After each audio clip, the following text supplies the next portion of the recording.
So vaping is under attack in many corners of the world, and the most interventionist governments are basically leading these attack, justifying it on the grounds of so-called paternalism. The idea that governments have to come in and protect ourselves from what we do with our private lives is highly toxic. It is nothing new to come across a politician wanting to regulate our personal lives.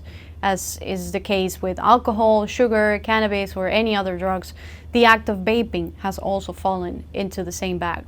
As it happens with everything else, it looks like lawmakers and politicians don't care much about the consumer's voice, nor about the defense of users' rights. So the foundation of any free society is based on the freedom of choice, on the freedom of action. As long as your actions don't harm others, you are free to consume and do whatever you wish with your own body. Just like the Spanish author Antonio Escotado rightly pointed out, from my skin inward, I'm in charge. That is where my exclusive domain begins, and I choose whether or not to cross that border. I'm a sovereign state. That's what Antonio Escotado used to say. And that's what this issue is all about. Your right to choose, your right to consume, your own freedom. No victim, no crime. That's it. The state should urgently take its hands off where they don't belong.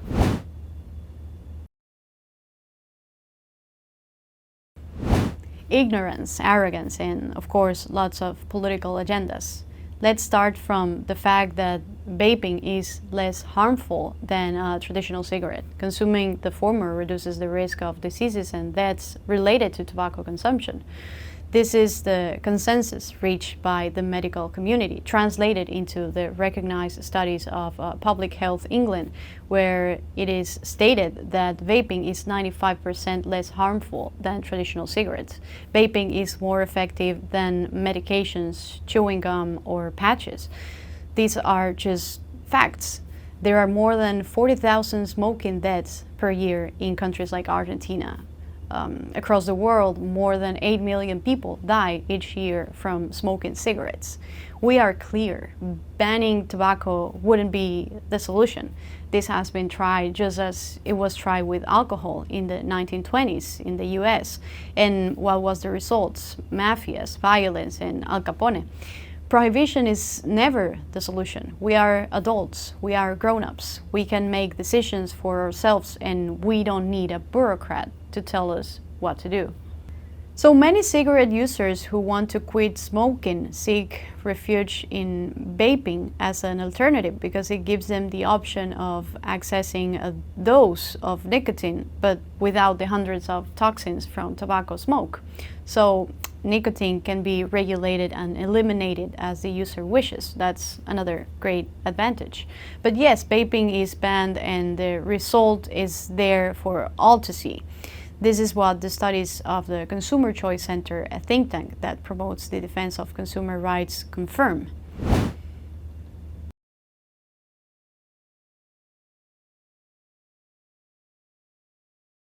So these bans are another example of so-called protectionism. As the Friedmans used to say, protectionism is a good name for a bad cause. Protectionism doesn't protect consumers.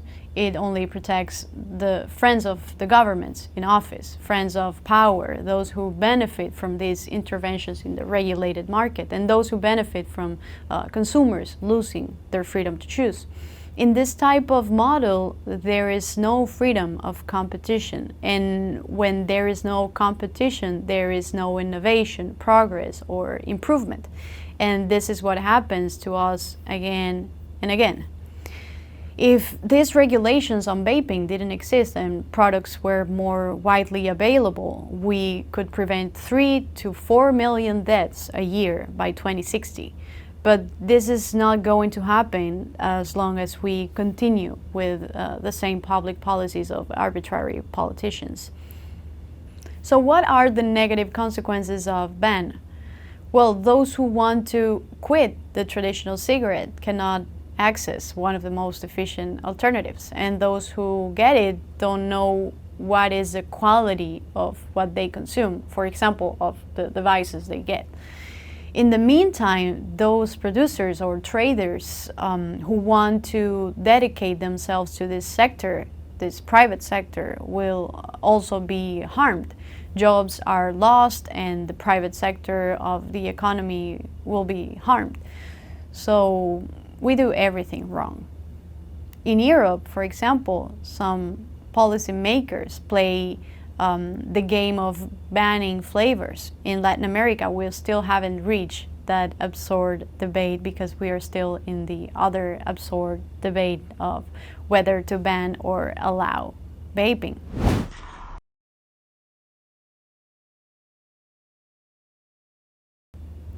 Governments have to do it because it is not an issue in which governments have to interfere. Governments are not made to decide what each individual should do with his or her own life. Since the beginning of products like electronic cigarettes, the World Health Organization has been encouraging restrictions and lobbying through funding programs to eliminate e-cigarettes and vaping, of course. And let's not forget that a good part of many countries' tax revenues are also obtained from the selling of tobacco and cigarettes, another incentive basically for governments to ban alternatives and harm the consumer. There are approximately 40 countries in the world that ban vaping to a greater or lesser degree, from sale to imports. These countries tend to be mostly in South America, Asia, and the Middle East. And in Argentina, for example, it is legal to vape, but illegal to sell vapes. The same is the case in countries such as Brazil and Uruguay. In Chile, for example, selling is illegal except for already approved medical products. In other territories and countries, such as Colombia, for example, both using and selling is legal. And in Mexico, it is legal to use but illegal to sell or import. In countries in Africa, the Middle East, and Asia, where regulations are stricter with almost, total prohibitions, we can see cases such as Cambodia, North Korea, India, or even Singapore. In Singapore, if you possess a vape, then you are basically committing a crime. And then in the case of Australia, the point is focused on the war against nicotine, an absurd legislation with little scientific knowledge, like we said before. So once again, we find these paternalistic governments around the world planning our lives and decisions, treating us as children and not as adults, and playing roles that do not belong to governments at all.